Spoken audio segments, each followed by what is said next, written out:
Well, good afternoon. I mean, it's exciting to be back here and getting started.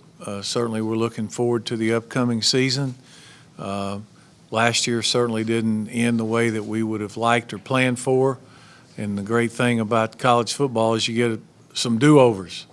So starting tomorrow, we open the first pages of the 2018 chapter, and we're anxious and looking forward to having that opportunity. So with that, I'll throw it open for some questions.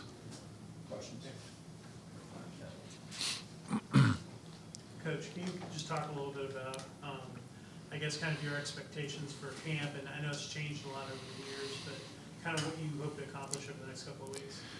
Well, camp certainly changed. I mean, it's so different now. There's no two-a-days. There's no it used to be a real grind, and now it's more spread out.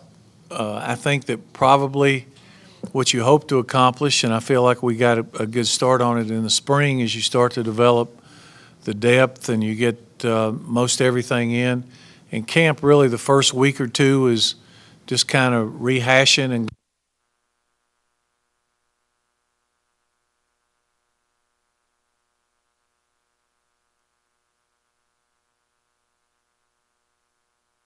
get ready for the season and get ready for the first couple of games. So it happens really fast.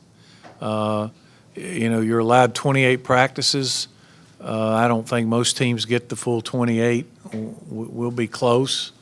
But, once you get into fall camp, before you know it, you're playing the games and into the season.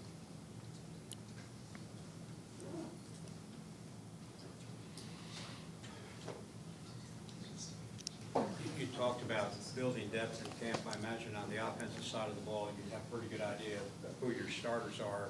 Is there any one area on offense that you're looking to really build depth? Well, I think that we've got a lot of returners on offense for sure. We've got a lot of guys that have played. Probably if there was one spot that we're still working on the depth would probably be wide receiver. We'll take a good look at a couple of the young guys there and see if they fit in the mix. And there may be some freshmen that fit in at every position. You don't know until you get out there. But, we do have a lot of guys that have played, and we got a pretty good idea on defense too, I think, coming out of spring ball. I think we'll probably play a lot more people on defense than we have in the past.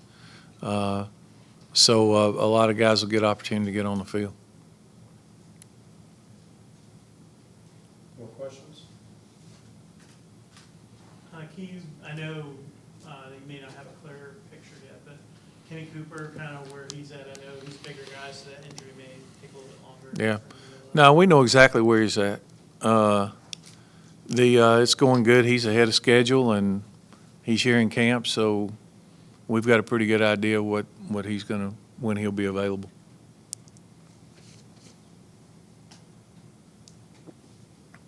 Follow-up, he's not cleared to practice yet? I got it. No, he's not practicing right now. Is it your hope they'll be able to play in the first game, or is that still? I don't know. We'll see about the first game.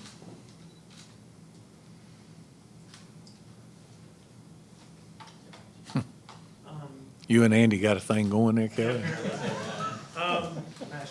You talk about playing more guys on defense. In the secondary, you have a lot of youth, and that's kind of where you've had a lot of success with recruiting and kind of have some talented guys, but they're just kind of inexperienced right now. What do you kind of see from that group? Well, I think that we've got some talented guys back there, but we got to watch them play and see what they do. So, that's the one spot where you may not play as many people as the other places. But, by the time we come out of first 2 weeks of camp, we'll have a good idea what the freshmen can do back there and who can contribute and who can play. And, we'll go into that first game with a pretty good idea of what's going on. And it'll be a gradual process through the year. I mean, it always is. So, but I think we've got some guys back there that can play. It's okay. Paul, externally, as you know, nobody seems to ever talk about Georgia Tech in terms of what they think you guys can do. Seldom shown preseason polls, anything like that. realistically, as you look at it, what do you think this team could be capable of? I understand it's early, and then we're kind of following that, where do you think you can and need to make the biggest leap from a year ago? Well, I mean, certainly I go into every year thinking that we have a chance to win all our games, and our goal is to win the Coastal Division and, the ACC championship and do that. And, I don't see any reason we can't do that if everything comes together and we stay healthy and play. I think last year we were, you could say a couple of plays away from winning 8 or 9 games, really. And you got a good nucleus coming back. Where we've got to make the most improvement is we've got to play better at the end of halves and at the end of games. I mean, last year that cost us over repeatedly. I mean, we lost at least 3 games on the last possession. We gave up scores on the last possession of the half almost every game, and it's a momentum killer. So we've got to be better in those situations. And offensively, we've got to be more productive when we get ahead. We can't hit a lull. I think we lost 3 or 4 games where we were up 2 scores a year ago. And we've got to keep scoring when we get ahead. You got to keep applying the pressure and just be more consistent. We certainly can be better in the return game. That's an area that we're going to work on really hard, and hopefully with the new rule and some of the freshmen, we'll have a good look at some returners. I think your return game's about as good as your returners usually. And so there's a lot of areas that we can improve, and we're excited to have a chance to get out there and see if we can't do better in those situations. But, if you look last year, you take away the Tennessee game, the Miami game, the Virginia game that we basically lost on the last possession. Now you're talking about 8 wins, and we were up 2 scores at Duke and lost. I mean, there was just so many games. Even the Georgia game here, as good as they were a year ago, I mean, we take the ball and run out 8 minutes in the second quarter and score to make it 14-7 at half. But with less than a minute to go, they come back down and score right before half and just take the momentum. Those kind of things just take you out of the games. Sorry, just a quick follow-up. Some of those things you referenced, is that all mental, or is that just? No, I think that it's some. I think it's some. We have to do a better job of coaching in those situations, and certainly we have to do a better job of playing. But I think that we just gotta play better. We got to find a way to play better in the last 2 minutes, and we got to have a system for the last minute or the last 2 minutes of the game. Paul, looking at quarterback behind Taquan, I know you're not ready to say one's ahead of the other, but what are going to be the factors that you look at that's going to let one or the other kind of separate themselves? Well, I mean, Lucas has the experience and he's played. I thought that until he got hurt, he had a good spring. Tobias is a tough kid who had a good spring. It'll be hard for a freshman, but we'll see what James can do. I mean, he's very talented. So, I'm not worried about that position. I feel like we got 3 guys that can play right now and may have more than that by the time the season starts. You talked about special teams concerns, and of course, place kicking was part of that. You had one player injured at the beginning, one during the season. Where are they at now, and what are you looking for in camp? Well, they're all healthy, and there ought to be some good competition. We've got several kickers in camp. We had a couple preferred walk-on guys that can come in and challenge, and it ought to be a good competition. It's wide open. Coach, I wanted to ask about a freshman, understanding you might not have seen him a lot yet, but Christian Malloy was a guy that you guys brought on pretty late in the offseason. What do you like about him, and what's going to determine whether he settles as an A back or B back? Well, Christian right now is probably we've got him slated to be the B back or play a B back. I think he's got good speed and balance. He's a good running back. What he does will determine how much he plays. I mean, we'll go out there and give him every opportunity, and if it looks like that he can help us win games and play meaningful plays, then we'll play him. If not, then he'll redshirt and come back. So with all the freshmen, it's all the same. I mean, we'll give them a couple of weeks to make an impression, and sometimes it has to do with injury and depth of the position or whatever. I mean, he's walking into a pretty stacked position there with young guys. So, but he'll have his opportunity to show what he can do. Regarding the kicking, is kickoffs or field goals one of the two more of a concern for you right now? No, I'd say they're all a concern. I mean, we've got to do better at all of it. We've got to do better at covering them, but we've got to do a better job in that facet of it, there's no question. And our return game as well. We were terrible in returns.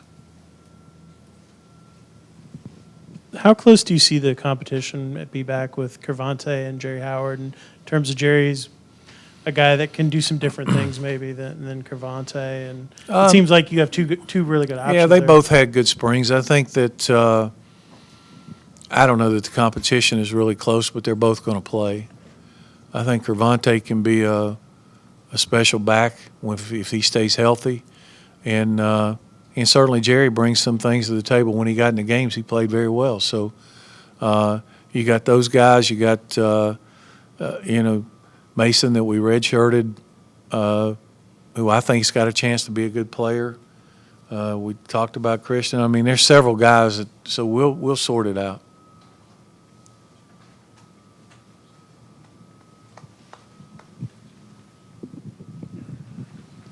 Coach, off topic a little bit, there's obviously a huge story going on at Ohio State right now. When something like that happens, even though it doesn't directly affect your program, does it sort of impact everybody, first of all, in college athletics in general, since obviously major college sports has taken a few beatings here the last several years? Well, I think anytime something happens that's high profile like that, everybody kind of steps back and thinks about it and thinks about what if that were a situation that you would be in or whatever. So certainly it's on people's mind. Thank goodness it's not my problem. But I think anytime you deal with those things, you just got to go through the proper chain of command. You got to let your people above you know and handle it that way. That's the way you got to do it.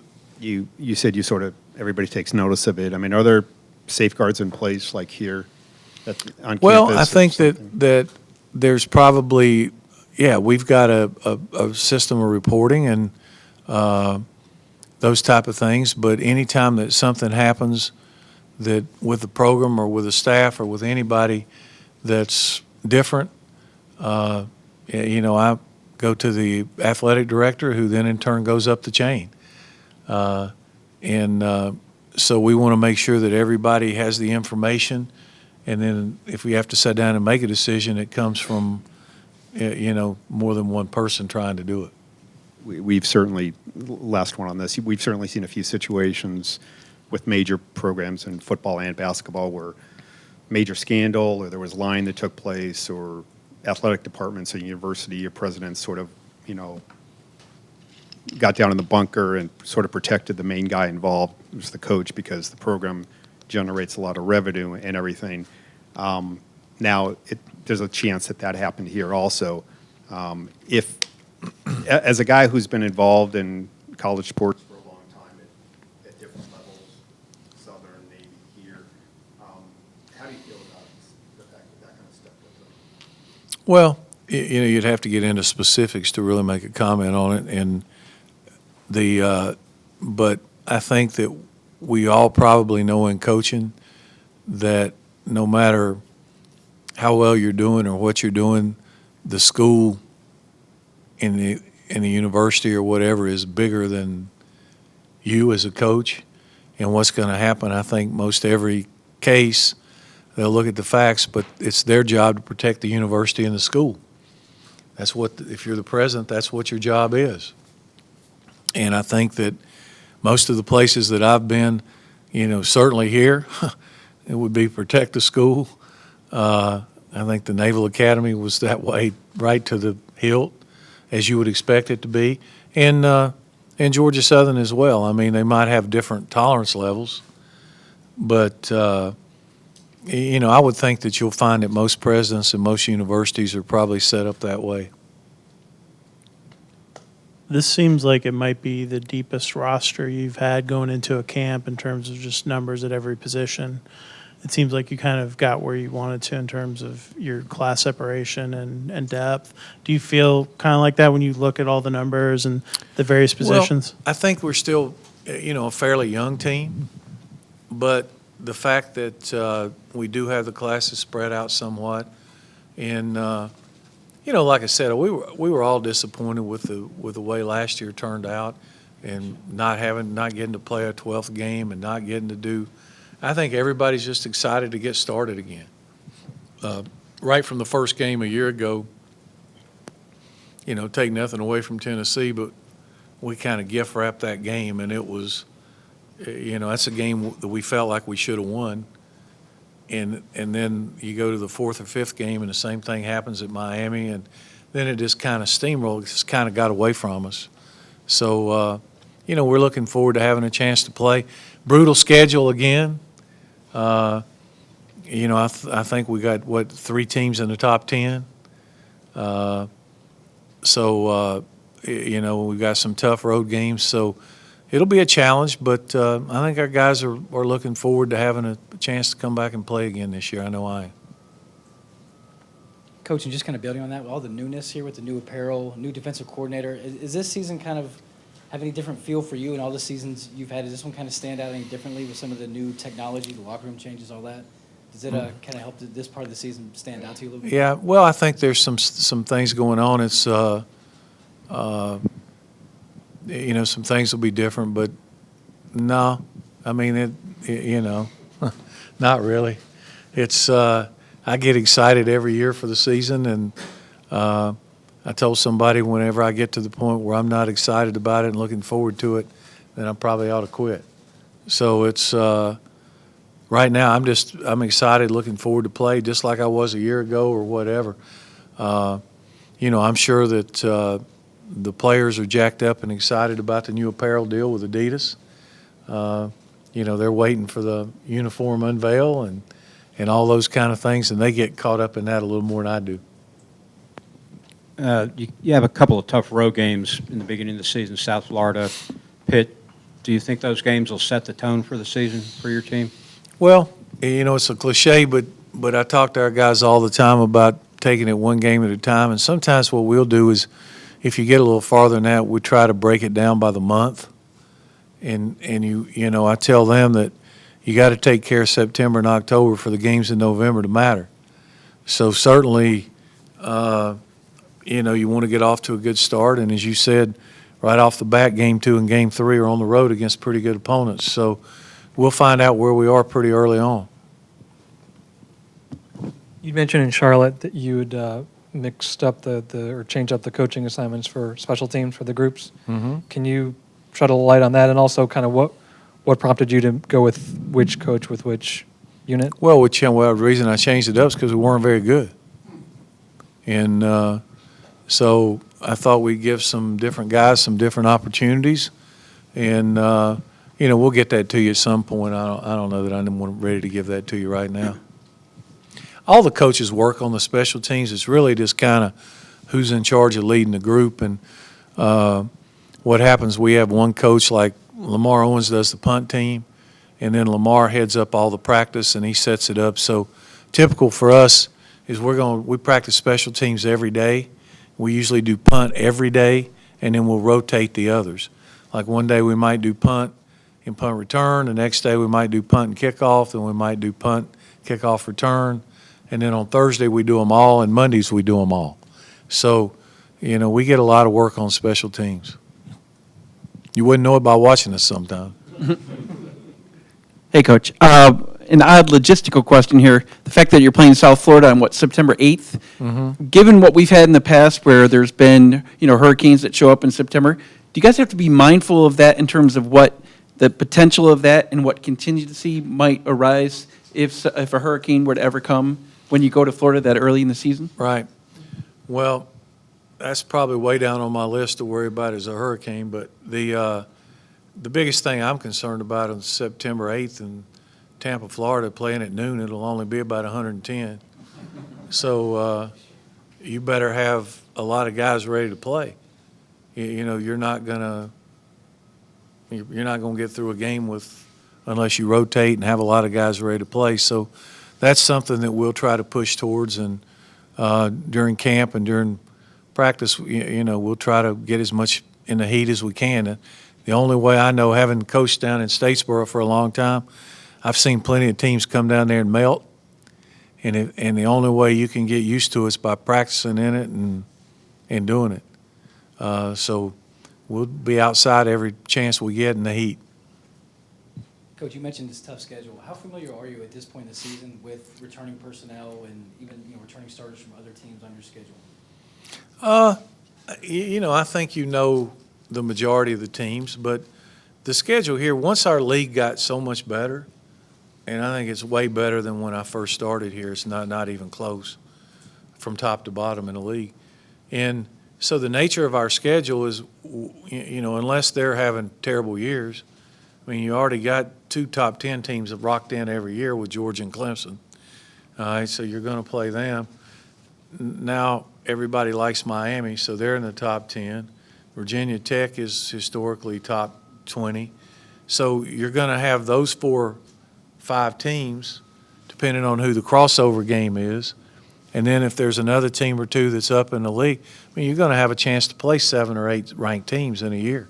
And it's not going to change. It's going to be that way every year. So, that's part of the attraction of playing here and part of the attraction of being in the league. You're going to get to play against good competition. The linebacker position with the new scheme is going to be something, a lot of people are going to be interested in. David Curry is one of those players that's, suffered a lot of injuries in his career. What do you think his potential is if he stays healthy? Well, David was having a really good spring when he got hurt. So, I think he's got a chance to be one of the starters at inside linebacker. Certainly, if he stays healthy and plays like he did in the spring, he'll certainly be in the rotation if he's not a starter. We talked a little bit about this in Charlotte, but how do you kind of approach with the new redshirt rule? You can mix some guys in. How much does it impact scout teams and kind of game planning, or is it just you're going to go with whoever's in the rotation? I don't know. We'll have to see as it plays out. I don't think it's going to impact a whole lot. We usually look at the freshmen, and if they're good enough to play and help us win, we play them. I think that what it does do is it'll give you some depth, but, you're not going to keep them off the scout team because they're 4th team and they might play. If you want to be good, you got to make the scout team as good as you can get it for the other team. So, we'll have a lot of scholarship freshmen on the scout team on both sides of the ball. And really, we'll have other scholarship guys. If you're not in the 2 deep, you're pretty much on the scout team. So they'll roll guys. Sometimes we'll roll guys back and forth. But if you don't want to be on the scout team, you better show something the first 2 weeks. With those guys, is there a way to find a way to get them on special teams, or is that a tough thing? Well, yeah, I guess, but I mean, I'm not going to put them out there just so I play them. They got to give us a chance to win, and I'm not going to play a guy so he can run down on kickoffs 4 times a game and lose a year eligibility. Now, and then the other thing you do is, okay, you say, well, they can play 4 games. Well, I'm not going to put a guy out there and let him cover kicks the first 4 games. And then you lose 3 guys at his position, and you could have used him at the end. Now, if he's one of the better covers and you think he's going to play all year and he's going to be on the kickoff team and the punt team and kickoff return, well, then he's going to play because he'll get 25, 30 reps a game. But that's what you have to look at. And early on, if you're putting guys in the first game or the second game or a game, any game, where that you got a lead and it's kind of blow, then if you're putting them in at the end, then you're probably not counting on them playing when it matters. Can you talk a little bit about what AJ is going to be doing with the team? You saw he was out. AJ Gray, he's going to be working with the defensive staff and out as a student coach and helping out there. He'll help Coach Wood with the safeties.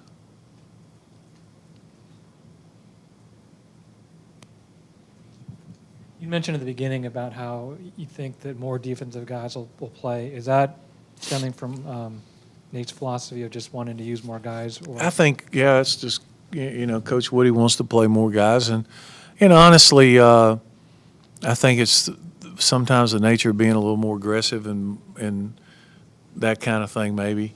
In the past, truthfully, I can't say that they didn't want to play more guys sometimes. We just didn't have as many guys, the depth.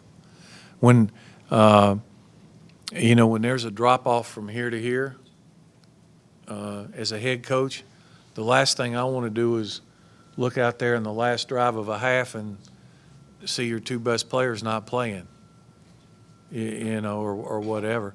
Now, if there's not a huge drop-off, then you want to roll guys. So.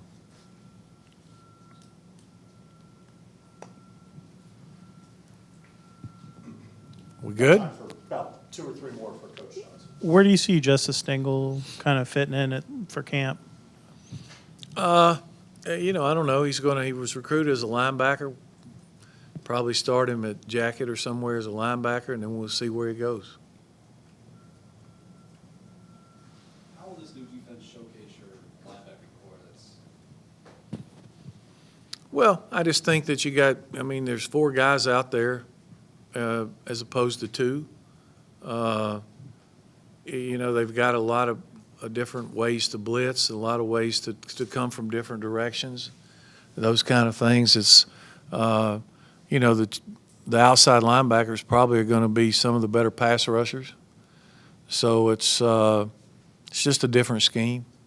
And I think it gives you a chance to play guys that are probably tweeners in a 4-3 or 4-2 defense. They're probably not big enough to be defensive ends. They're good athletes, maybe not fast enough to be safeties. So it's just kind of a position that fits. It's a little easier to recruit to, probably. You had, just having looked at your senior class, the rising senior class come through spring and all that, are you pleased with where you think these guys are going to be leadership-wise to take you through the season? Yeah, we'll see. We start tonight. That'll be one of the challenges I lay down to them tonight when we have our first team meeting, when they get through all the other stuff. It's like I tell the guys every year, as a senior, this is your team. It's your last hurrah. As coaches and underclassmen, we'll have other teams. But this is it for you. So, how you assert yourself, what you make out of it from a leadership role, what your expectation level is, and you can't do it talking. All the talking don't do any good because they're watching. Don't ask them to do something that you're not doing. So if you're committed and you're bound to go out the right way and you're doing it off the field and in the classroom and in practice and all the places you need to be doing it, then they'll follow. If you're not, they won't. They're not going to just listen when you tell them to do something. One more for Coach. You're expecting everybody to be available in terms of no grade casualties or anything like that? No, none that I'm aware of. All right. Coach, thank you. Yep.